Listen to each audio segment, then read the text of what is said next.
Hello వాళ్ళందరూ ఎలా ఉన్నారు? మా చిట్టి తల్లి అయితే బ్యాక్ టు బ్యాక్ సిక్ అవుతూనే ఉంది. Last time full cold and cough, ఇంకా 10 days అయితే స్కూల్కే పంపించలేదు. అది తగ్గింది కదా అని అనుకుంటే ఈసారి ఐస్లో ఏదో గుచ్చుకుంది, హెయిర్ క్లిప్. రైట్ ఐ అంతా రెడ్ అయిపోయింది. ఇంకా స్కూల్కి పంపించకుండా అపాయింట్మెంట్ అయితే తీసుకున్నాము. వెంటనే అపాయింట్మెంట్ కూడా ఇచ్చేసారు. ఇంకా జీపీకి బయలుదేరాము. 10కి అపాయింట్మెంట్. ఇంకా వెళ్ళగానే పిలిచారు మమ్మల్ని. డాక్టర్ అయితే అడిగింది ఎందుకు ఐ రెడ్గా వచ్చింది అని. హెయిర్ క్లిప్ గుచ్చుకుంది అని చెప్పాము.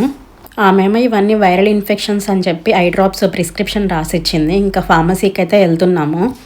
మాకైతే జీపీకి దగ్గరలోనే B&M అండ్ టెస్కో 2 ఒకే చోటు ఉన్నాయి. ఇంకా ఫస్ట్ అయితే మెడిసిన్ తీసుకుని వద్దామని ఫార్మసీకి అయితే వెళ్తున్నాము. ఫార్మసీలో కూడా వెళ్ళగానే మనకి మెడిసిన్ ఇవ్వరు, కొంచెం సేపు వెయిట్ చేయాలి. అండ్ మార్నింగ్ కదా, క్యూ కూడా ఎక్కువ లేదు, ఒక 2-3 మెంబర్స్ ఉన్నారు అంతే. ఇంక లైన్లో నిల్చున్నాము. ఫస్ట్ అయితే ప్రిస్క్రిప్షన్ తీసుకుని కాసేపు వెయిట్ చేయమంటారు. స్కాట్లాండ్లో ఏంటంటే డాక్టర్స్ ప్రిస్క్రైబ్ చేసిన మెడిసిన్స్ అయితే మనకు ఫ్రీగా ఇస్తారు. ఇక్కడ బయట కనిపిస్తున్నాయి కదా, ఆ మెడిసిన్స్ అయితే మనము మనీ ఇచ్చి తీసుకోవాలి. అన్నీ మ్యాక్సిమం ఉంటాయి A to Z.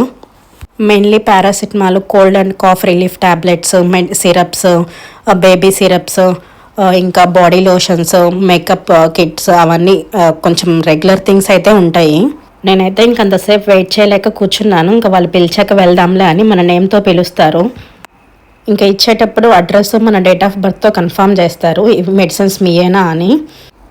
ఫైనల్గా అయితే మెడిసిన్ తీసుకొని బయటకైతే వచ్చేసాం. మేమైతే గ్రాసరీస్ వీక్లీ తెచ్చుకుంటాము. మెయిన్లీ సాటర్డే సండే ఏదో ఒక రోజు వెళ్ళి తెచ్చుకుంటాము. బట్ ఈసారి ఎలాగో జీపీకి వచ్చాం కదా అని, ఇంకా టెస్కో పక్కనే కదా, ఇంకా అందుకనే వెళ్ళాము టెస్కోలోకి కూడా. మీలో ఎంతమంది గ్రాసరీ స్టోర్కి వెళ్ళేటప్పుడు లిస్ట్ రాసుకొని వెళ్తారు? నేను ఇండియాలో ఉన్నప్పుడు కూడా లిస్ట్ రాసుకుని వెళ్ళేదాన్ని డీమార్ట్కి. బట్ అక్కడికంటే చాలా తీసుకొచ్చుకునే వాళ్ళం. బట్ ఇక్కడైతే అలా కాదు, మనం ఏం లిస్ట్లో రాసుకున్నామో అవే తీసుకొచ్చుకుంటాము. మేమే కాదు, ఎవరైనా అంతే. మనీ వాల్యూ అయితే ఇంకా తెలుస్తుంది.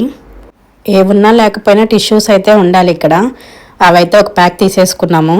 హనీ అయితే బబుల్స్ బాటిల్ అడుగుతుంది. ఆల్రెడీ ఇంట్లో పెద్ద బాటిలే ఉంది, కానీ మళ్ళీ అడుగుతుంది అక్కడ ఏదో కొత్తగా ఉన్నట్టు. మేమైతే ఏం తీసుకోలేదు, ఆల్రెడీ ఉంది కదా అని.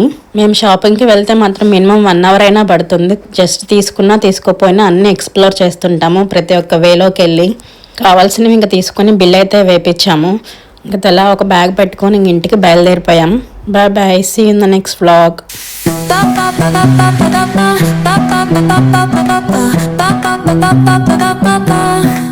Soy arena, oh so bright. Baila conmigo toda la night. El ritmo suena.